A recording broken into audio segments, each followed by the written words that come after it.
两人住的并非这家酒店。车子启动，邓文迪问道：彬彬，感觉这人怎么样？李彬彬思忖片刻道：文迪姐，这人不怎么实在，估计是怕我求他帮忙，还一直强调自己是渔民来着。邓文迪笑了笑，晃了晃自己的手机。他其实没骗你，严格来说，他说自己是渔民并没错。您知道，鲁伯特是新闻集团的总裁，情报网自不必说，我找人打听了一番，林浩昨天在大西洋城和人对赌，赌注就是一家叫瑞丰的渔业销售公司，而且他还赌赢了。他怎么会跑到那边去赌博？邓文迪把自己获知的消息说了一番，随即又补充道：他不仅赢了渔业协会的5年经营许可权，而且还赢了1亿美刀的现金。虽然只有1天的发酵，但不少资本风投都很看好瑞丰。听说最新的估值报价已经上浮到了5亿美刀。瑞丰的股份也很简单，韩先生占2成，林浩占4成，还有一个叫于伐科的占4成。于伐科？李彬彬颇为吃惊。你认识？李彬彬摇了摇头，赶忙开口解释：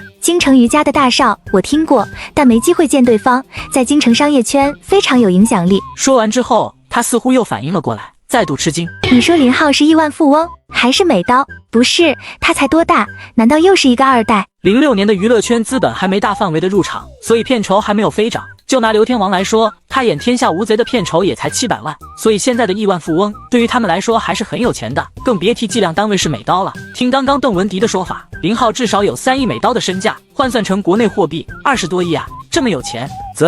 他不禁想到，林浩要是混娱乐圈，以他的年龄长相，再加上那身家，估计能被圈内的那帮女明星生吞活剥了。最低也是这个身家，他在国内肯定还有产业，我就不是很了解了。就算在美这边的资产，邓文迪调查的也不够全面。约克帮着操作的标普期货，因为比较隐蔽，他就调查不出来。彬彬，我感觉他挺喜欢你的，你要把握住这个机会，就不算他本身的身家，只看他和韩先生的关系，对你以后往这边发展都大有助益。文迪姐，我能感觉得出来，他没有其他的意思，更多的只是对于我们这一行的好奇。好奇就对了，男女产生兴趣的前提，不就是出于对异性的好奇吗？也不是叫你太没底线，只要别断了联系就行。约克等林浩无非还是惦记他手上的几千万现金，要是给自己操作，盈利提成2%，一年也相当可观了。对于一个金融从业者，先不管能不能盈利，首先得让人把钱交到自己手上，有钱操作才有可能盈利。打发走约克，将其撵到另一个房间休息。林浩掏出手机拨给了于伐科：喂，老实交代你在哪？行了，你嫂子刚查完岗，说吧，有啥事？我今天碰到了一个人，让约克接触了一下，我觉得有利可图，有没有兴趣搞一下？于伐科一改之前慵懒的语气：太有了，什么情况？细说说。电话里不方便，要是有兴趣，你明天上午就飞过来，我约的是下午2点半，到时咱一起和对方谈。反正我现在也不困，要不现在飞过去得了。没航班了吧？于伐科轻切一声：老六，这不刚赢了7000多万吗？赚钱不就是用来花的？没有航班，那就包一架，哥有钱。那点钱看把你嘚瑟的。等着，我到了叫你起来尿尿。林浩果断挂了电话。人与人那就不能太熟，否则见人的一面肯定就表现了出来。就算于伐科包机申请航线再加飞行时间，估计到这里也是夜里2、3点了，他肯定不会等。又给阿雪拨了个电话，聊了有半个小时。阿雪听说他还要好几天才回去，颇为不满。两人可是约好的，他从漂亮国回去就领证，结果林浩一拖再拖。阿雪还问他是不是有啥结婚恐惧症，说实话反而还有些期待。钱老说婚姻是一座围城，听着蛮恐怖，但两世为人的他也没有进去过一回啊，总得体验嘛。再有2个娃，人生是多么的完美。到了楼下，打算先把早餐对付了。他刚吃到一半，就看到哈欠连天的约克走进了餐厅。boss， 太痛苦了，夜里约3点多到的机场，我接回来的。找他诉苦，你接的是他，难道还要我给你奖励？约克面上一苦，但约说是你把他大半夜叫过来的，他让我找你要加班奖励。行啊，上午10点你负责把鱼叫醒，到时我们开个会。约克耸耸肩，看来自己想得点小奖励的心思泡汤了。他的要求也不高，3、5千不嫌多，100、200也不嫌少，真是把葛朗台的性格表现得淋漓尽致。饭后，林浩回到房间，想着赢的这笔钱该怎么用。目前在海外，他手头的现金流就7500万美刀，他也没打算再找于伐科借钱，反正到明年10月份他应该就有钱了，留下2500万转回国内，他真的有用途。剩下的5000万，他在考虑到底怎么投资。虽说这笔钱投入茅台可能市盈率更大，但总不能一直盯着国内的羊毛薅啊。一直近10点，于伐科和约克的到来，他还是没拿定主意。说吧，啥情况？林浩没吭声，而是将之前约克提供的报表递给了于伐科。这个报表除了约克提供的数据，还有林浩的一些分析注解。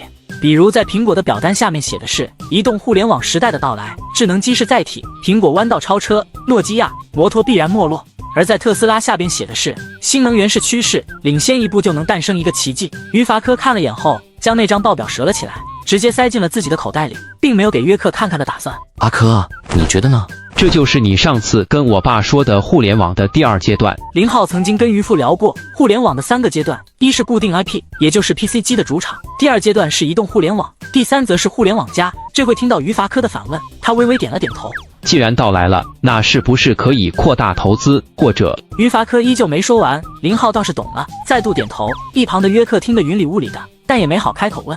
那就按你说的，你打算投入多少？特斯拉下午谈了再说，人家还不定愿意给我们多少份额呢。苹果的话，我想着把剩下的钱都投入进去，到明年标普的钱抽出来，看情况再投入一部分。那我先投1个亿吧，过后你要是追投的话，我俩再商量。事情很快确定下来，中午的饭两人就在酒店客房里吃的，这次没有再带着约克，所以聊的就比较肆无忌惮了。阿浩，国内智能机现在应该是空白吧？一开口，林浩便明白了他的意思，苦笑着道：其实智能机最主要的是2点，一是一套运行良好的系统，这个太难了，并不是谁要搞出来就出来的；其二就是一些技术专利，非常吃专利，人家领先一步的专利，可能我们研究个数十年都绕不开的。于法科几乎没怎么犹豫，便再度问道：这么说，未来苹果会一家独大？大哥，我只是个推断，但我觉得这种可能性肯定会很大。不行，这是一条全新的赛道，一点不参与太亏了。我要想想办法，专利可以买，系统我找人问问。于法科有这样的雄心，再加上雄厚的资金，想参与就参与呗。时不我待，昨晚我打算过来时，还想着陪你一起去阿拉斯加玩2天，现在我去不成了，我得找个靠谱的技术团队，可惜没有成品机，我不知道。还挺巧的，我来之前在夏市认识一个朋友，他刚从美国留学回去，在学校跟他老师研究的课题就是移动互联，跟我聊了一些，要不我写给你，你跟技术团队碰碰。于法科想做，林浩肯定得支持，他也只能是无中生有了，再加一句没留联系方式，把漏洞补齐。况且能让国产手机取得一点先机，多些专利，少走点弯路，他觉得也是功德一件。行，那你写给我。写完之后，他就拿给了于法科，两人没有细聊，因为约克已经通知马斯克来了。约克提前就从酒店租了一个小的会议厅，等到上了咖啡之后，马斯克便问道：二位叫我来是有什么事吗？约克坐在林浩右边充当着翻译，于法科看了眼林浩，示意他来说，林浩也不啰嗦，直接开口道：我想投资特斯拉，现在你可以明确的回复我，需不需要我们的投资，需要多少，你又能出让多少股份？马斯克一怔，这也太直接了。不过接收完信息，他面上抑制不住的喜悦。其实 SpaceX 也很不错，我认为其未来的空间肯定是大过特斯拉的。马斯克没谈特斯拉，反而推销起了自己的火星绿洲项目。埃隆，大家都是聪明人，我和于都并非美国人，你认为一旦 SpaceX 取得成就，这样的公司，你们漂亮国政府允许一个龙国人持股吗？你可以移民的，美国本就是个移民国家，以您的财富和地位，这些很简单。抱歉，我不会放弃我的国籍，那是我的根。一个孩子是不会因为一点利益而放弃自己的母亲。马斯克一惊，也觉得刚刚自己所说的有点冒失，赶忙道歉。就谈特斯拉吧，你有意接收外来投资吗？实不相瞒，早在04年，特斯拉已经完成了首轮融资，但想来你们也清楚，今年的金融市场很不正常，危机无处不在，所以整个投行都变得格外慎重，所以2轮融资我还没有开启。要不要？要。多少？马斯克犹豫了一下，1亿美刀，20%的股份，后期融资可能还会稀释。林浩沉吟，于法科没有插口的打算，之前商量过，今天所有的事由阿浩来拿主意。思考的时间并不长，林浩再度开口：1亿美刀，24%的股份，后期融资我们有优先追投的权利。这个报价已经高出了目前特斯拉的市值，但不要紧，高点就高点，大家都是愿意做事的人，想着未来以埃隆的能力，肯定能为我们带来更多的利益。附加一个要求，我们需要一个董事会席位。林浩之前的投资并不懂这些，也就这段时间约克给他淘的书，他看了之后才明白董事会席位有多重要。我不接受讨价还价。果然片刻，马斯克说了声抱歉，便起身往旁边去打电话。这个电话打的时间有点久，毕竟特斯拉他虽然是董事长，但并非全资控股，差不多半个小时，他这才坐下道：于2位远来的朋友，欢迎2位加入特斯拉的大家庭。林浩淡然一笑，约定明天签合同。没有留对方共进晚餐，林浩又和于法科聊了起来。阿珂，1亿美刀的份额，你打算投多少？看你，我情况你了解，手头能动的就5000万，我想这边投3000万，剩2000万投给苹果。于法科想了一会，你真的看好那个特斯拉？不是，我看好的是马斯克，他那个火星绿洲的计划，我们确实不适合投资，不然我也会想办法来投的。那就别什么3000万、2000万的，你以瑞丰的2成股权做底，我再带给你一个1美刀。林浩愕然，随即又不好意思起来。见他的神情，于法科笑道：“按银行房屋贷款利率来走，利息你1分也少不了。”阿珂，谢谢你。于法科翻了个白眼。我知道你有一套自己的判断标准，而且我感觉容错率很低，所以你看好的项目能想到我，说明咱就不是外人了。有些话不必说出来，否则情分就变质了。行，那这样，现有的5000万我投入到特斯特，24%的股份咱俩1人1半，董事会席位人选你来安排人就行。你借我的1个亿，我就全部投入苹果。你还是让约克经一下手吧，虽然要给他一点提成，但往后你不可能经常来这，还是需要一个代理人的。林浩点点头，不料阿和也开口了：“哥，我想……你想什么？哥，我也想投100万美刀，行吗？”林浩沉吟一下，于法科再度开口：“阿和，你可以啊，科哥支持你，不过你不怕亏了啊？”哥，我哥昨天才给我100万，这钱我也没有用处，想着跟着你们挣点小钱，这样我才能和你们在一起。只要是我想我哥去哪里，我都跟着，给哥提包什么的。阿和，你是好样的，你哥不要你，你就跟着科哥，哈哈。林浩翻了个白眼，心想你这老六是在抢我小弟。好，阿和你终于长大了啊！投吧，这钱我给你。两人谈好之后，晚上时间，林浩就把约克叫了过来，告诉他现在的2笔投资。林，你真的愿意让我来操作？约克，你愿意作为我在北美的代理人吗？为什么不？谁能拒绝一个亿万富翁的招揽？更何况，亲爱的林，你还是如此的年轻。我想约克从今天开始，终于走在了一条对的道路上。那祝我们合作愉快。该死的，我该提前准备好香槟的，这么重要的时刻。林浩在约克的肩头轻拍了一下，随即两人哈哈一笑。从这一刻开始，林浩才真正的成了他的老板。上午的时间，马斯克带的专业律师和于法科一起将协议审核签订了。于法科当即就令人将1亿美刀转到了特斯拉指定账户上。对于马斯克来说，虽说火星绿洲那边还是一脑门的官司，但至少特斯拉短时间不再为钱发愁，刚停滞不久的研发可以接着进行了。或许是昨天林浩那强势的谈判给对方造成了阴影，所以马斯克不怎么愿意和他多说话，反而跟于法科颇为聊得来。林浩见此心中暗笑，也好，自己和阿珂一个红脸一个白脸，就不相信拿捏不住你们这帮子小老外。这是什么？林浩正在收拾行李，他是下午的飞机。于法科走进来，看着那个长盒子问道：“韩叔送我的，我还没打开看过呢。”我看看。于法科出口的是疑问句，但他压根没等林浩的回复，就打开了长盒子，发现是一卷卷轴，他更加的好奇。帮个忙。刚好林浩收拾好了行李，他走上前帮着拉开卷轴。两人都是门外汉，说实话，对于艺术品还真的没多少欣赏的眼光。哟，好像是8骏图，看着挺不错的。于法科倒是随着画轴的展开，面上越来越黑，因为这幅画他看过，还找干爹讨要过，结果对方没给，好吗？不给自己，现在居然送给了阿浩。说实话，心中多少有点小嫉妒的，凭什么呀？不过抬眼看到阿浩那一脸的无知，嫉妒没了，全变成了嘲笑。这娃也是个大老粗，给他白瞎了。杯红有落款，而且还挺丑，感觉这毛笔字比自己还要差些，特别是杯红的杯字，写得像被人生生掰开了一样。虽说他不懂，但这个名字太出名了，他还是听过的。阿珂，这是徐悲鸿的吗？你说呢？我真不知道，这也太贵重了，我要知道。你要知道，你还回去，那我干爹估计得拿着扫帚扫你出门，还会下死命令，以后都不准你再进他家门了。可是这也太贵重了，你就偷着乐吧。成龙知道吧？不等林浩回复，他又道：“这是几年前他送给我干爹的，我还要过一次。我干爹说人家送自己的不好再送给我，全都是谎言，就是不想给我呗。”看他像个小受气包，林浩没忍住笑了。行啊，这个我带着不方便，你让小曾帮我先保管着，你们忙完顺道帮我带回去。也确实是，到那边一个自己人都没有。于法科主动拥抱了一下林浩。安全第一，千万别为了钱把自己陷入险境。丹尼斯对咱俩的教训不能忘了。放心，京城集合。京城集合，请你吃剁椒鱼头。林浩哈哈大笑，跟着约克一起下了楼。他们是直飞阿拉斯加的安克雷奇国际机场，这个机场也有直飞国内首都的航班，之后从这里回家也方便。下午3点多的航班，一直到晚上9点钟左右才落地，5个多小时的飞行时间。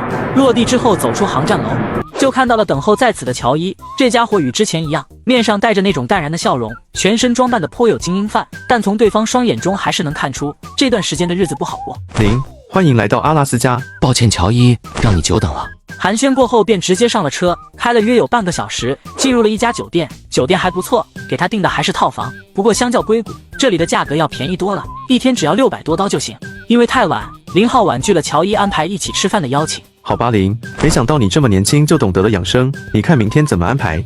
我的建议是明天带着你先到处转转，后天如果你想跟着去捕鱼，我会安排。林浩笑了笑，目光淡然地看着他。乔伊，我们虽然已经是朋友，但我相信你邀请我来这，并非只是为了观光旅游。我俩接触的不多，你或许不了解，我不喜欢弯弯绕，特别是朋友之间。如果你想谈其他的事，最好我们先把事谈了，谈完之后大家一身轻松，这样玩的也更畅快。乔伊面上一怔，他都有点搞不懂，两人谁是漂亮国人了？这该是自己的台词才对啊！不都说东方人很婉约的吗？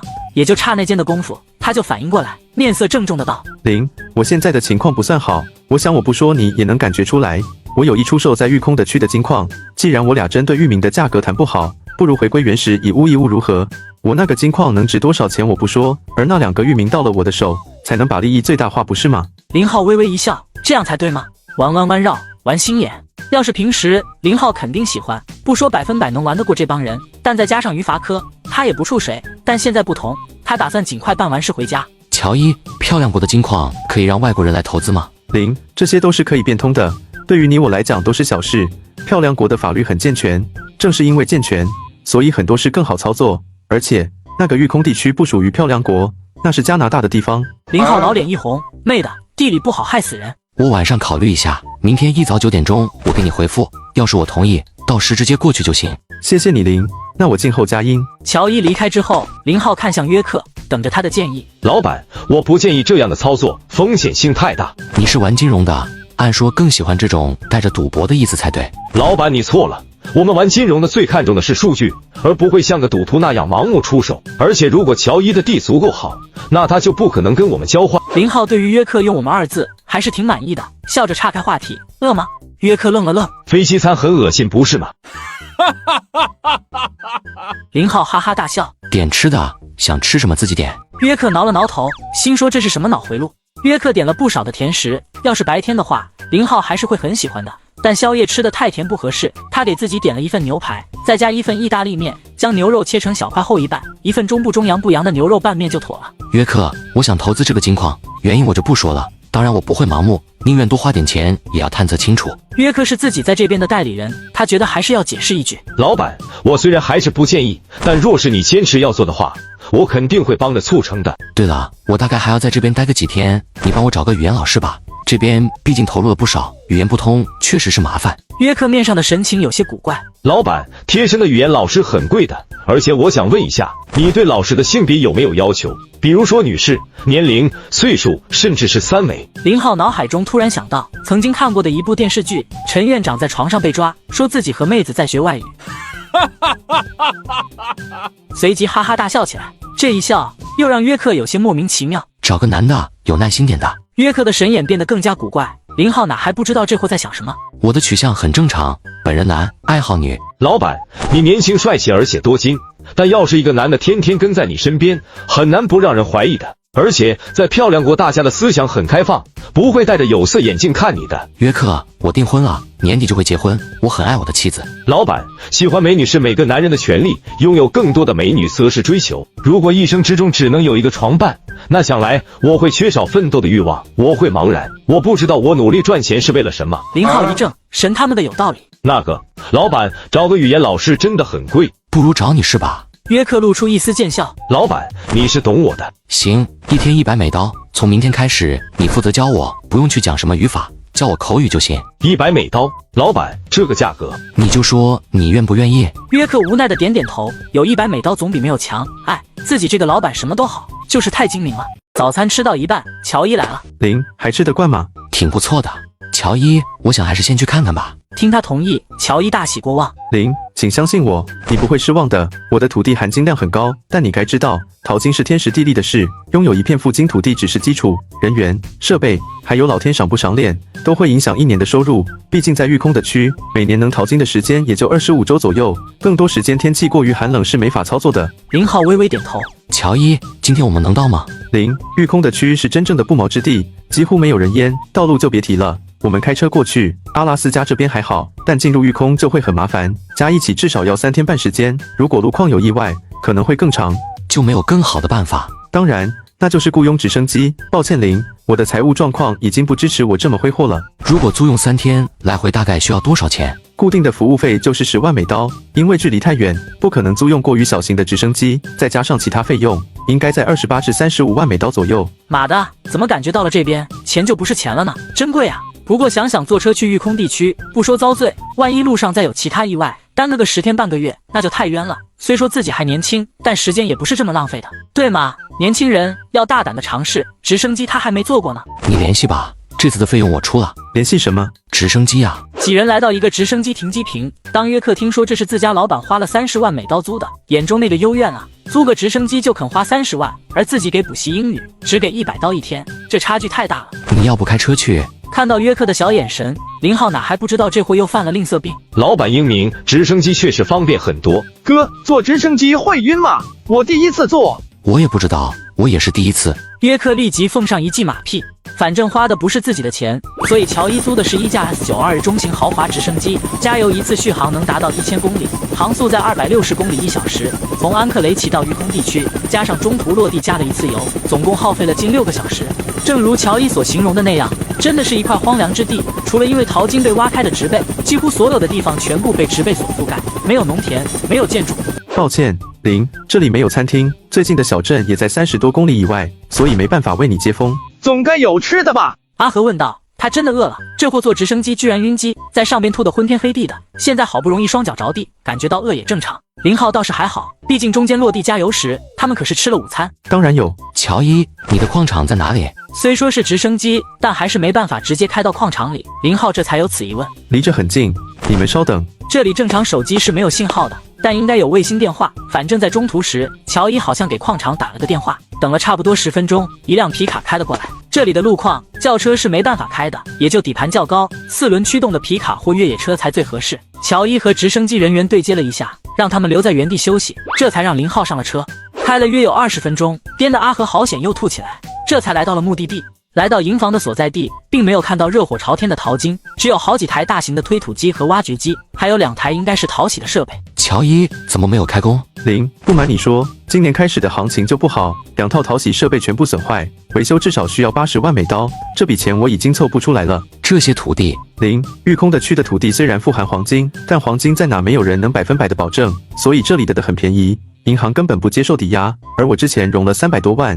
还有不到半年就要到期。林浩这才恍然，也明白乔伊现在的情况有多糟糕了。严格来说，他已经破产了，眼前对他来讲就是一个烂摊子，急需要有人来接手。或许是林浩之前的态度，又或许是他觉得林浩已经看到了他最狼狈的一面，所以这次非常的坦诚，已经做到了知无不言的地步。乔伊，停工多久了？5月份进场，几乎都在玻璃覆盖层囤积土料，6月份只筛洗了不到半个月。然后2台机场相继就坏了，乔伊再度长长一叹，他非常后悔当时脑子一热进入这个行业，而让自己现在陷进了烂泥潭之中。3年时间，也就第1年实现了收支平衡，去年就亏得差点没爬起来，好不容易凑出今年开工的钱，结果又是连连噩耗，让他不得不放弃幻想，看清现实。我想知道，如果我不接手，你是怎么打算的？那这块土地只能是租别他人，每年收取一定的地租，不好租。如果愿意收取更低的租金，租出去不难。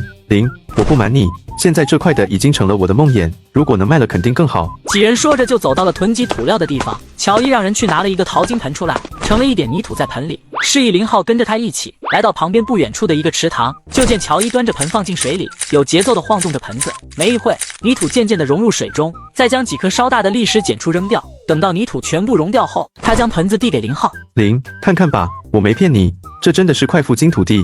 林浩接过盆，只见盆底有几粒或大或小的金色颗粒，大的如同半颗米粒的大小，小的则更像是粉状了。他并不太懂，其实这个含量达不到育空富矿的标准，不然乔伊也不会把林浩请来。早有淘金者会来抢购土地了，但要是筛洗的话，也有利可图，算是不好不坏吧。乔伊，我想听实话，你买下的这块土地到底有多大？ 5751亩。林浩瞪大双眼，这下他是真的吃惊，1英亩相当于国内6亩，而乔伊买下的土地折算下来是多亩。天啊，京城的通天院才多亩，等于说这块地相当于3个通天院的大小。见此，乔伊还以为他不信。林，如果你有兴趣，我们交易时要到本地相关部门去签转让协议的，有官方背书，我做不了价。你买来花了多少钱？950万美刀，算是将我前半生赚的钱全部投了进来。多少年的开采权？这是开采用地，跟商用地是不同的，并不是永久的产权。当然，在开采使用权限的年份中，也不需要额外再缴税。30年。两人拿着盆子往营地走，边走边聊。到了营地后，乔伊让他稍等后，便进了其中一个集装箱内。没一会，他将一块小金块递到了林浩的面前。林，不管你是如何打算，但还是感谢你能来这一趟。这是3年以来我这片的淘洗出的最大一块金子，你拿着留个纪念吧。林浩接过那块小金子，比大拇指稍大，呈椭圆形、扁平状。这里的质的原因，所以所蕴含的黄金都是以碎金或金沙的形状呈现。像这样成块的金子还是极为少见的。这一块多重？2盎司多点，61克。林浩没有拒绝，在手中抛了抛，便握在了手心里。就算乔伊缺钱，但这块金子卖了，对现在的他也起不到多大的帮助。来之前，他查了一下国际金价，现在大概在425美刀1盎司，也就相当于15美刀左右1克。